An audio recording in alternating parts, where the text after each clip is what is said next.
দূর গ্রামের এক কোনায় ছিল পুরনো এক স্কুল। স্কুলটা অনেক বছর আগে বন্ধ হয়ে গিয়েছিল।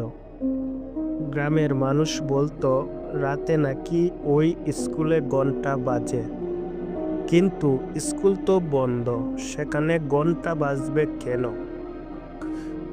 রাহুল, সুমন আর তাদের বোন পুটি তিন বন্ধু মিলে ঠিক করলো এবার এই রহস্যটা তারা ফাঁস করবেই। এক রাতে তারা টর্চ আর বিস্কুট নিয়ে বেরিয়ে পড়ল পুরনো স্কুলের উদ্দেশ্যে। চাঁদের আলোয় স্কুলটা দেখাচ্ছিল অনেক বেশি ভয়ঙ্কর। তারা গেট পেরিয়ে ভেতরে ঢুকলো। ভাঙ্গা ব্রেঞ্চ, চেরা ব্ল্যাকবোর্ড আর জ্বলন্ত জানালায় যেন বাতাসও কাঁপছে। হঠাৎ টুং করে 1 ঘন্টা বাজল। তিনজন একসঙ্গে কেঁপে উঠল। পুটি পিস পিস করে বলল, ওখানে ভূত নাকি সত্যি?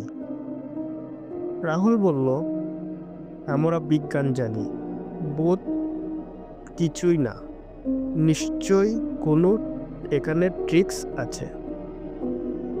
তারা ধীরে ধীরে ঘন্টার দিকে এগুতে লাগলো। আর তখনই একটা হাওয়া বইল, যেন কারা পিস করে বলছে, চলে যাও, চলে যাও। সুমন বলল, এটা কোনো রেকর্ডেড বই দেখানোর শব্দ হতে পারে। তারা খুঁজতে লাগলো। পুরনো লাইব্রেরির পাশেই একটা ছোট ঘর পেল তারা। দরজাটা আধখোলা। ভিতরে ঢুকতেই তারা যা দেখলো তাতে চমকে উঠল। একটার উপর দাঁড়িয়ে আছে লোহার হাত, চোখে লাল আলো, পাশে কম্পিউটার, ব্যাটারি আর এক বুড়ো মানুষ যার মাথায় চুল নেই, চোখে গোল চশমা। রাহুল জিজ্ঞেস করলো, কে আপনি? ভদ্রলোক আসলেন, আমি প্রফেসর টিকটিকি।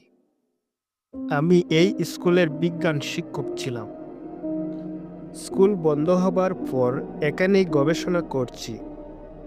রোবট বানাচ্ছিলাম যেটা ক্লাস নিতে পারবে, কিন্তু ওর ঘড়ি সেট করতে ভুল করেছিলাম, তাই রাত 12টায় ঘন্টা বাজে।